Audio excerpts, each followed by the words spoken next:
I'm Nick Hughes, and this is Founders Live Conversations. Kaitlin, welcome to Founders Live Conversations. Yeah, thank you. Happy to be here. Yeah, how are you doing? Doing well. It's already been a big day. Good. Well, we're going to have a great conversation here, but what I want to do is start from kind of back in the beginning. Where did you grow up? How did you get into becoming an entrepreneur? So I grew up in Denver, Colorado, and I was in a super athletic family, so we all did all sports. I have two younger brothers. I'm the oldest, and both my mom and dad are entrepreneurs. So it kind of feels like it's in my blood, and really in some way or another, all three of us siblings have done something entrepreneurial. I think the first time I remember it just being very innate, of seeing a problem, coming up with a solution, or just going after something, creating something that's not there, would probably be selling Girl Scout cookies when I was in Brownies. And we received our our task of, you need to sell this many cookies and then you get these rewards. So I noticed how everyone was going door to door to people, and I was like, that's not gonna have enough of an effect or an impact. So I took my parents' directory. They were part of this entrepreneur organization called YPO. So I took the YPO directory and proceeded to call every single person in the directory and got verbal commits kind of over the phone of selling Girl Scout cookies, and I sold the most cookies in all of Colorado. So that's probably the first thing I can remember. Wow, and what did you learn from that? Like, that's so cool at a young age. What did you actually learn as you were basically outside sales, like calling people up and selling cookies? Two things. So the other part of the story is that I ended up getting kicked out of Brownies because I sold more cookies than anyone had ever sold, and they assumed, unfortunately, this is run by moms on kind of a local level, they assumed that I cheated. Honestly, it became this really hard thing where my mom had to stand up and say, no, just because my daughter took some initiative and did something different outside of the norm doesn't mean that she cheated. And so what I would say is get creative. You don't have to follow the status quo. The other is that you get backlash for doing that.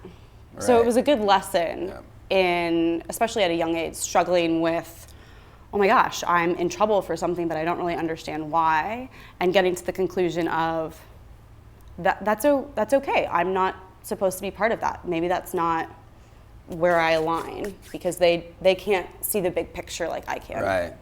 And so how did that influence you as you continued to grow up and you were navigating into adulthood and into your professional life? What came next? In every role or position, job that I've had, I always have been the one to challenge or to think differently, to ask questions and try and get other people to think differently, because I want to know why things are done that way. I can think about one of my first jobs was working at a restaurant as a hostess, and then nannying, and eventually when I was working in corporate America, I was the youngest hire they had, and that's the job that eventually brought me out to Portland. But I was always trying to go different ways, think about different methods of doing things, researching and going out to different people. And in a traditional structure, corporate structure, in kind of a non-entrepreneurial setting, I think it can be really difficult, and it makes you feel like you're wrong. The way you think about things or go about things is wrong, and can make you feel like you're failing. And it was only until I kind of entered onto this entrepreneurial path of really starting my own company that for the first time I felt like, these are my people, this is what I'm doing. Now I know this is what I'm supposed to be doing in the environment I'm supposed to be in. Yeah. So founder of Gabbi. Yes. And I know that there's a bit of a story behind this, and I do think it's a beautiful story. So walk us through really how you came into this founding of this amazing company. Yeah, thanks. So my mom was diagnosed with breast cancer in 2012, and it was a recurrence. This was before Angelina Jolie came out with her announcement that she had a BRCA1 mutation predisposing her to multiple cancers.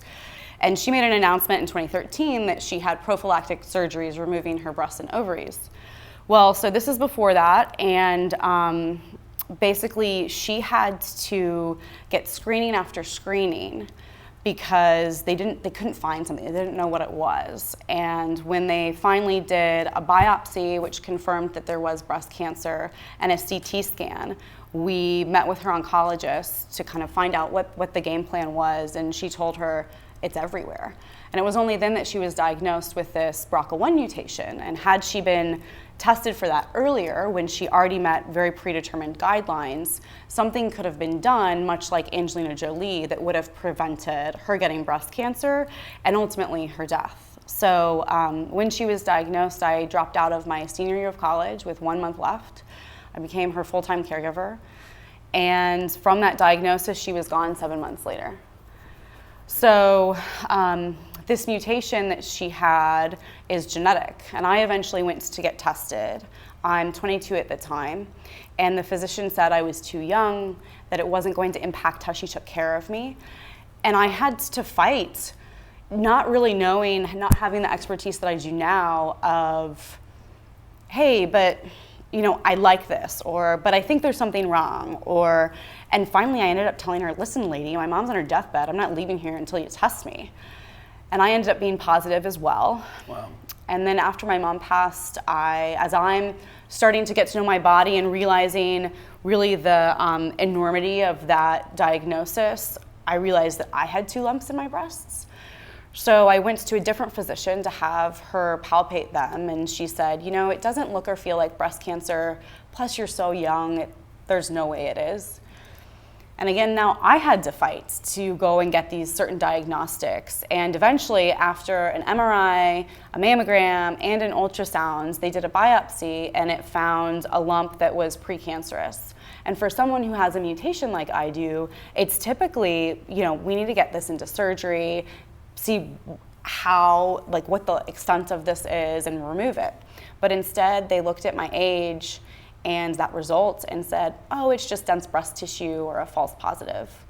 And I said, bullshit. So I went and tried to find community groups of other young women who had this genetic predisposition. I spoke with different doctors, and ultimately I decided to have a preventative double mastectomy in November of 2014. And 4 days after my surgery, I was called with my pathology report, and they had found breast cancer. Wow. And I was 24. 24.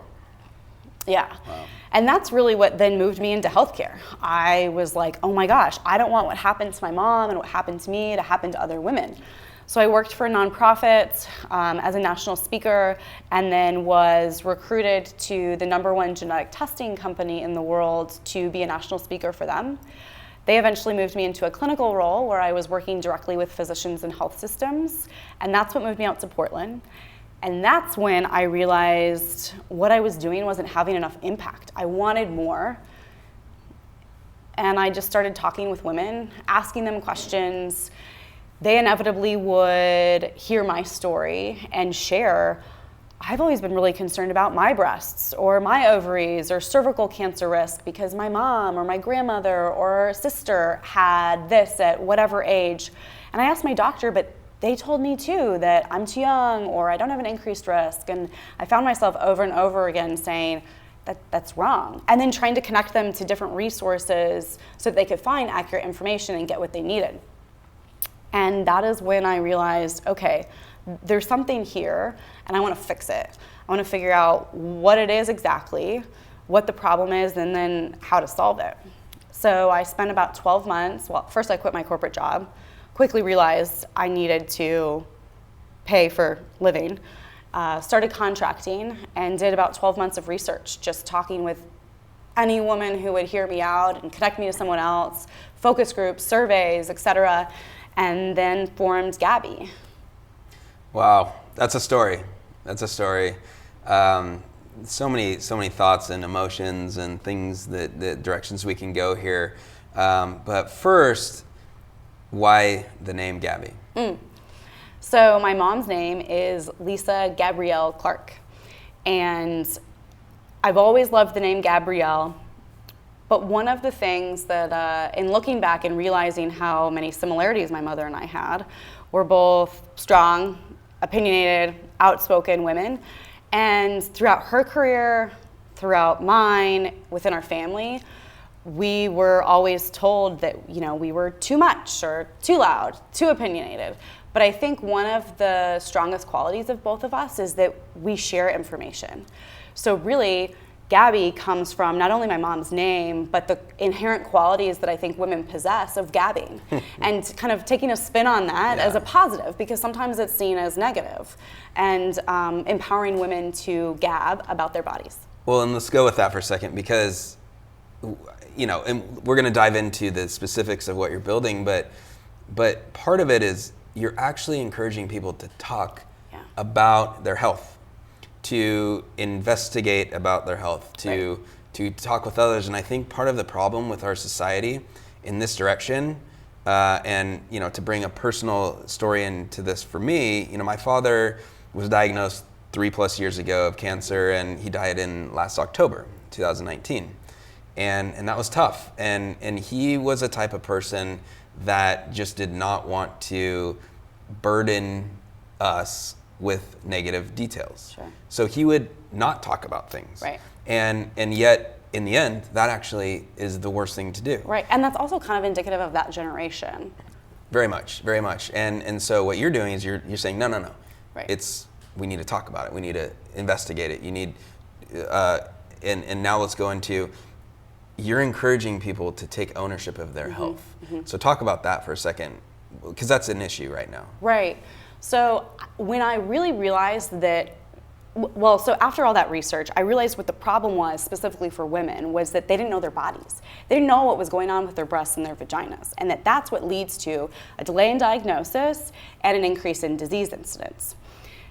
When I had that shift and that realization was actually when I was going into a medical procedure myself. So after me having my mastectomy and my breast removed, I also have a very high risk for ovarian cancer due to my mutation. So in December of 2018, I went in for my biannual screening of a transvaginal ultrasound, and the result came back just kind of hazy, concerning, and my doctor and I both agreed that it wasn't cancer, but it was something we're gonna have to watch. And I realized, okay, hold on, wait. I have the power to change this outcome, to not have to worry about this. Now, mind you, I've worked in healthcare, so I have that clinical expertise that I didn't have before I had my mastectomy. So I researched to find the gynecologic oncologist that I would wanna work with. I met with her, and I kid you not, the clinic appointment was less than 5 minutes, where I went in and I said, hey, listen, this is what I have, here's my result, I know it's not this, I know that this is what I can do, this is what I want to do, will you do it with me? And she was like, wow, you've done your research, and asked me maybe one question and then said, okay, makes sense, let's do it. 2 weeks later, I had the surgery, I had my ovaries and fallopian tubes removed, and that was it. So the idea that I was able to go in there with accurate information, not only about my own body, but the possibilities and options, and have this conversation, this dialogue of, hey, I'm the expert here, and I'm inviting your expertise to help me do this thing, is huge. Which is like the opposite of what's going on right now. And so what is the norm right now? I guess, like, let's talk about that a little bit, because that is the problem. Right. Well, I think the norm is that physicians are inundated. I mean, there's problems all over, whether it's the cost, whether it's the access, the time, it's all of that. But really, I think, you know, physicians have very limited time. They're required now with all these quality metrics to touch on so many different things in such a short period of time. The majority of them are being paid out based off of how many patients they see, how many interventions that they accomplish. And so that leaves very little room for adding things into the conversation, taking more time. There's a lack of personalization. You know, for a woman, assuming you stay up on your annual exams, you're gonna see your OBGYN once a year for 15 minutes if you're lucky. And that, assuming that you haven't annotated every single little thing that was concerning and went wrong over the last 365 days, you're in the clinic racking your brain going, okay, so there was something that was bothering me. When was it? What was it? And that ends up being inaccurate reporting on your part. You may not even get time to talk about it with your doctor. I think there's this whole also category of the discrimination towards women in healthcare, downplaying maybe your symptoms, your feelings. So, I mean, there's so many things and it's a lot to unpack. But I think the high level is there's a lack of personalization. Every woman is different. So we should not all receive the same guidelines, the same care. I think it's a lack of support, whether it's from your physician, healthcare system, et cetera. It's a lack of resources, information about your body, the possibilities, the options. Yeah. Wow. So walk us through the product and the experience of Gabbi. Cool. So ultimately, you will be able to take a risk quiz and find out what your personalized risks is for certain preventable diseases. It'll give you a calculated percentage that's just for you. And then you get an action plan, again, personalized to you, that tells you what can you start doing now and long term to decrease your risks for these things that you're at risk for. We also then recommend curated and personalized community groups based off of your experiences and risks. So you're able to talk with other women who have similar risks, similar experiences, talk about what you're going through, struggling, ask questions, and then we recommend resources and content, again, specifically for you, and then eventually a marketplace as well of products that are by women, for women, all having to do with your body and prevention. That's great. That's amazing. How would this tie into the traditional healthcare industry? Because this seems like more of it's kind of a consumer-oriented platform and community and all that. But at what point do physicians or even like healthcare professionals come in? Yeah. So as far as our go-to-market strategy, we're going first to the consumer, to the user, to the woman. But the long-term play is B2B, and it's partnering with corporations as an employee benefit, and it's partnering with health systems and insurers as increased revenue for them and cost savings. So what that really looks like is so many health systems and insurers have tried to create an app, a platform that engages their members, but it's so clinical. And I think there's also a big problem, even me, understanding, digesting the information that's on, I'm part of Kaiser, understanding what it says there. They're all really clunky because they're made by physicians. They're made by the healthcare system, which is why we're first for the female. That this is something that if you take away healthcare, let's say it doesn't have anything to do with healthcare, it's something that I want to engage in because it's made for me. The stuff that the healthcare systems and the insurers are making are not made for us. So I think that's the first thing and the way that we see integration. And then it's really getting women to engage with their health and their bodies, which also has historically been a problem for insurers and health systems. And the idea of switching from the notion of a treatment and cure for chronic illnesses and diseases to prevention. 60% of the diseases that affect just people in the United States can be prevented. And yet all of our resources, dollars, time, energy is going to treatment and a cure. So it's trying to flip that on its head. Yeah.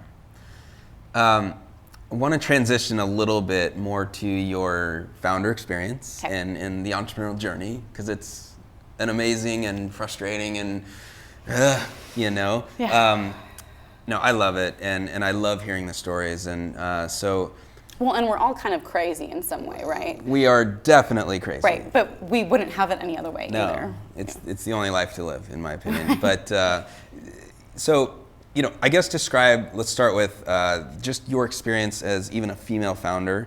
This is something that we're, with Founders Live, a lot more focused on now, is just underrepresented and female founders. And we really, really want to help even the playing field.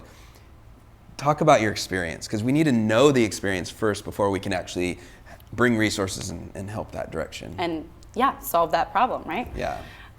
So first thing is that my community, like the people that I want to be with, who I, call when I'm in a bind, ask for advice, who are, I'm over at their place for dinner, is now my female founder community.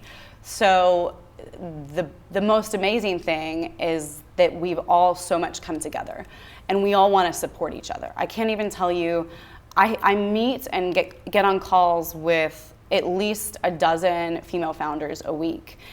And we all enter the conversation from, what do you need? How can I help you? And it's a dynamic that I've never experienced outside of the female startup community that's incredible. And I'm so grateful for. So that would be the first thing, my experience of that. And then really just the difficulty of specifically going and raising money, or even sharing your business, your goals with others.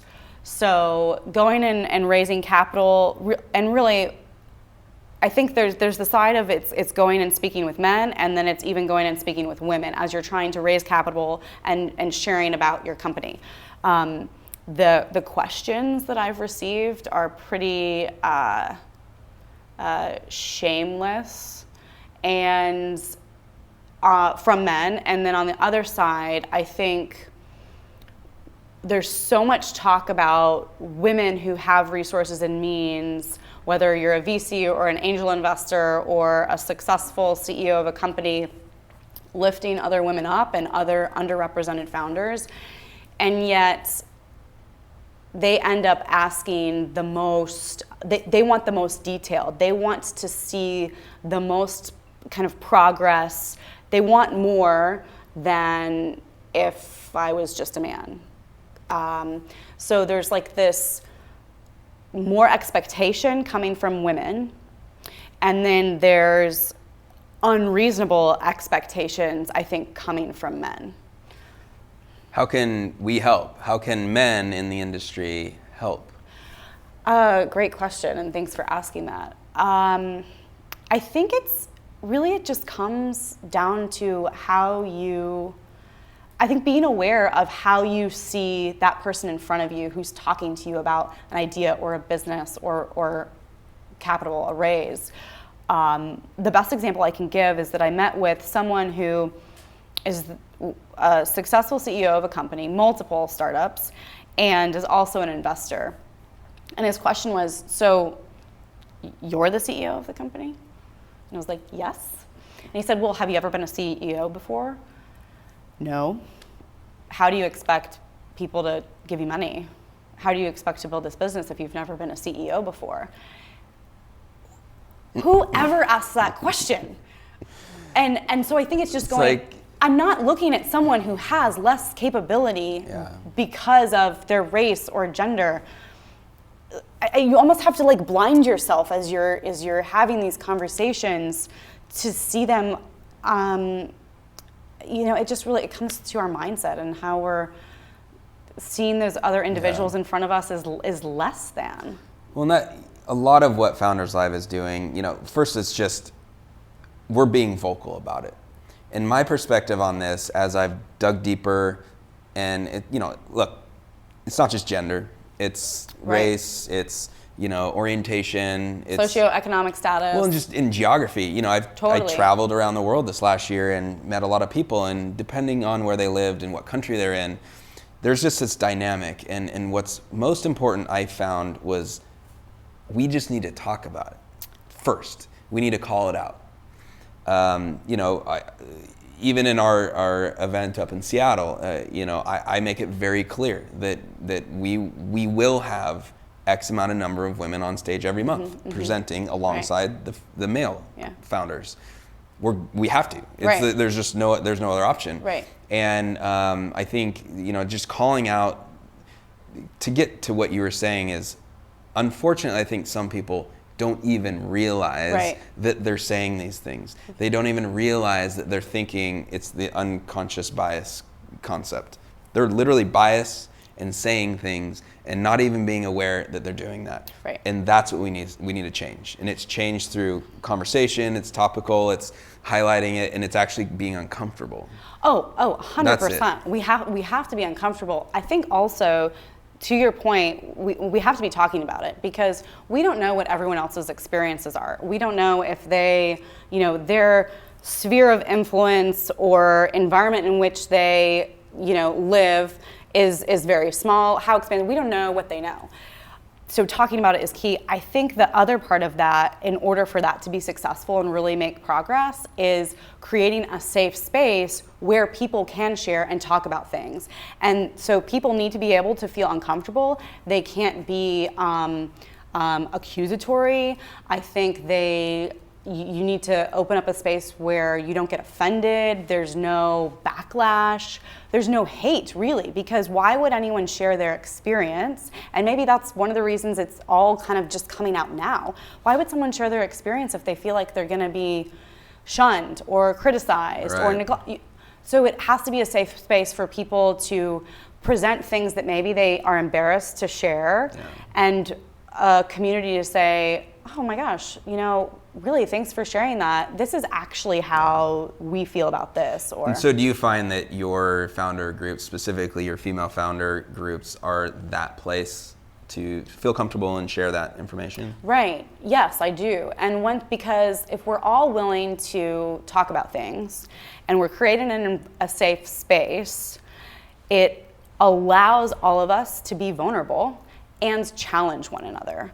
I can think of multiple people who are now able to call me out on things in a way that I go, oh wow, I never thought about it that way, or you're right. And so that's what we need in order for change to happen, is that discussion and safe space. Well, we're working on it. Let's hope the entire industry continues to be aware of this. I think the amount of funding or lack of that's going towards female-led businesses is atrocious. That needs to change. I know there's dynamics there that happen, but speaking of, how are you approaching, as you look at financing your company, how are you going to approach raising money and talking with investors, knowing that this stuff is actually out there? Right. Well, I wish there was, like a toolkit. This is how you get from A to Z. And in some ways there is, but I also think if you're an underrepresented founder, that toolkit and that path from A to Z doesn't necessarily work or apply. I think the way I'm going about it is being ever present and reminding myself of our mission and our values, and that we will not deviate from those. Right. So, for example, I've had the opportunity to turn down money. And things would have been so much easier had I taken those dollars, but they went against our values and our mission. So the first thing I'm looking for as I'm getting ready to open a raise, meet with investors, is that they align with our values and our mission. That's the most important thing. And then from there, we want partners. Anyone can write a check. We want someone who's not only they're going to provide resources, both tangible, financial, that will help accelerate our growth. Because what we're doing is huge, and we want people who are coming on board to be aware of that. Yeah. How about let's go into some tips and some even lessons that you've learned. So first, what tips do you have for an early stage entrepreneur just coming out? They have an idea, they might have built a team, they're early stage. What few things really helped you as you got going? I actually was asked this question last week. I met with another entrepreneur who had an idea, hadn't done anything yet. For me, it's talk to everyone. I mean, The first year, I look back on that and it just makes me want to take a nap, because I was talking to anyone who would listen, taking meetings with anyone who would listen. And it's, like, hey, can I buy you a coffee or a drink or lunch, whatever. And asking them questions related to your idea to help you vet what you're doing and where you're thinking. That probably was the most invaluable thing that I did. Well, and thank you for saying that, because one of the big, or I guess one of the leading thoughts or comments that we hear all the time is people are concerned about that, and they maybe want to be stealth, or they don't want to share their idea because they think people will steal it. Yeah. Nope. Yeah. The best thing to do is talk, get feedback. Right. And the whole idea that someone will, I actually know someone whose idea was stolen.